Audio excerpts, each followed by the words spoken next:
Why do we say yes when we really want to say no?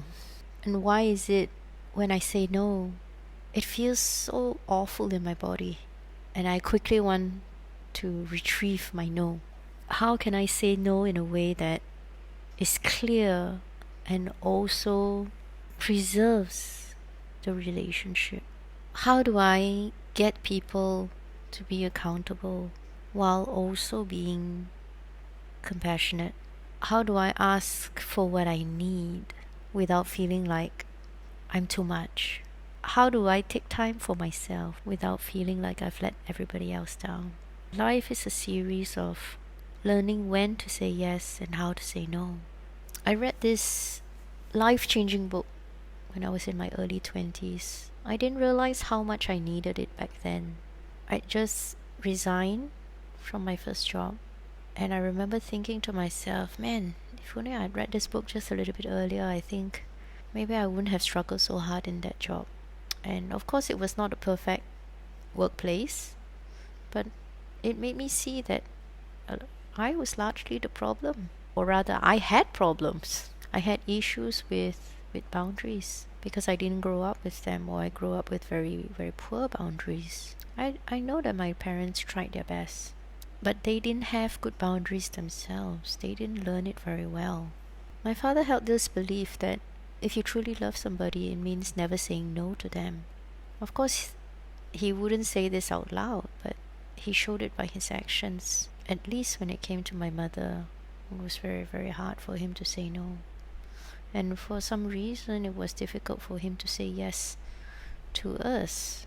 Or to put it another way, I think my father didn't realize that for every yes he gave my mother, he was saying no to himself and to us, the children. For every extra property that he rented to store my mother's things, it was saying no to a family holiday.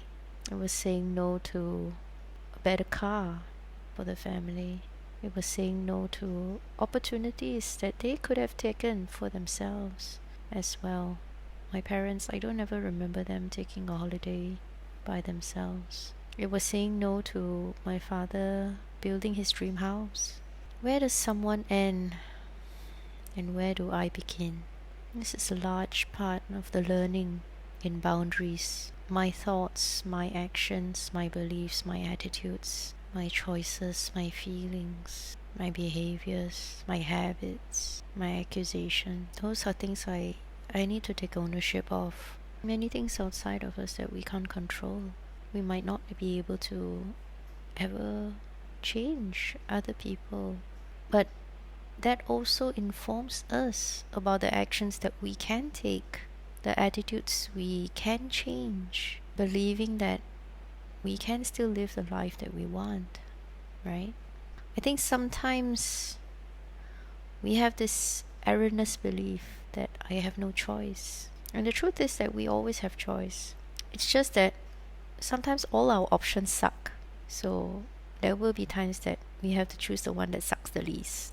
Or we think about what is the option that's going to bring me the largest benefit over the long haul.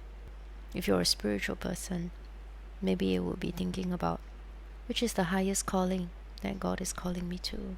If you're stuck between deciding between two wonderful candidates for a relationship, which one is going to make me the holier person, a more God-fearing person?